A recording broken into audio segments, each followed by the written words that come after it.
How's it going, guys? Thanks for tuning in. In today's video, I'll be breaking down day 3 of my squat session. We get things going with some banded jumps. This is one of the things that my physio just kind of keeps banging on to me when I see him, especially when we talk about explosive work and powerlifting. And he was always saying that he always felt like one of the biggest criticisms he has sometimes when it comes to programming for powerlifting is that we rarely program any sort of explosive work, especially where under huge load we should always try to express as much tension as we can and as much force against that bar. And one of the ways that can help do that is by improving one's explosive strength. So this is one of the exercises that he threw in as part of my program. We also did some segmented cat-cow. So it's a bit harder to explain here while this is going in real time. But the aim is to basically work through extension and flexion one vertebrae at a time. So I'm being really slow in this movement, trying to be very specific in how I go about doing it. And now this is sped up. So you can kind of see what I'm trying to achieve there.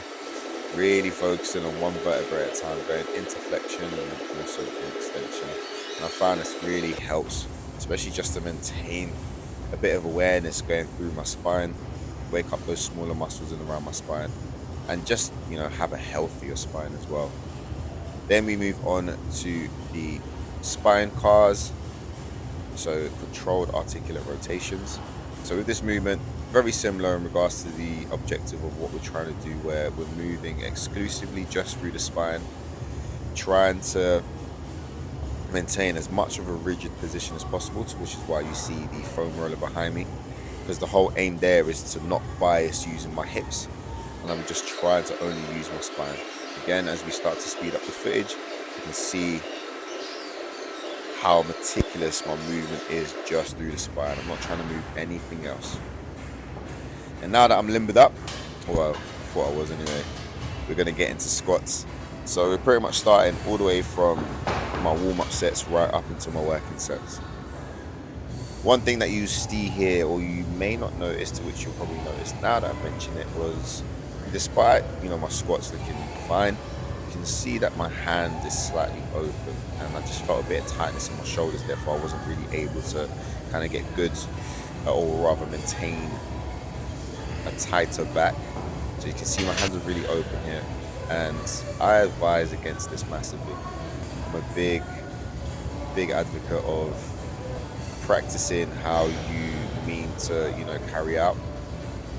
So after doing a bit of mobility work, or some light stretches I should say rather, you'll see now that I'm able to hold on to the bar a little bit better, and that's what you want to aim for.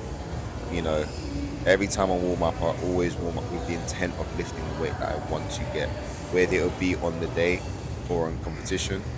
I always want to make sure that how I'm lifting in my warm-up sets is the exact same way I'm going to be lifting when that weight gets heavier. So you can see the belt's on quite early.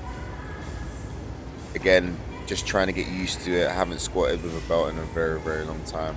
So I'm just making sure that I'm familiarizing myself with it as much as possible, especially where, as I mentioned before, wearing a belt, sleeves, these things can actually change the position of your squat, making it way more optimal to hold certain positions. So you'd want to practice this as much as possible. So this was my first set, 100 kilos for 4 reps.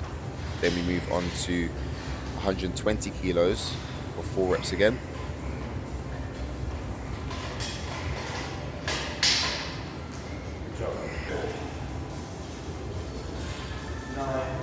Then we move over to my third set, 150 kilos. And again, the jumps here, they're not too big, but at the same time, they're not too small. Depending on where you're at in terms of your fitness levels, like each set, especially when you're ascending, should be a confidence booster. Then we have our last set here, 180 kilos.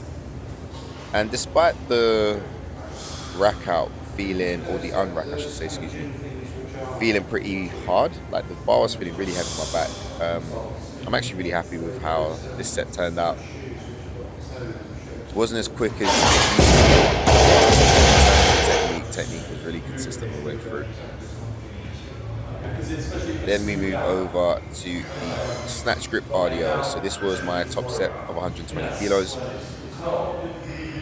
I really like this variation, especially when I use the snatch grip. I can really feel my back being engaged all the way through, and it just makes life a lot easier to actually maintain position.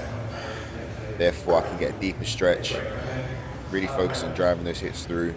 And by having my hands a little bit wider, as you can see, I've got my sleeves on.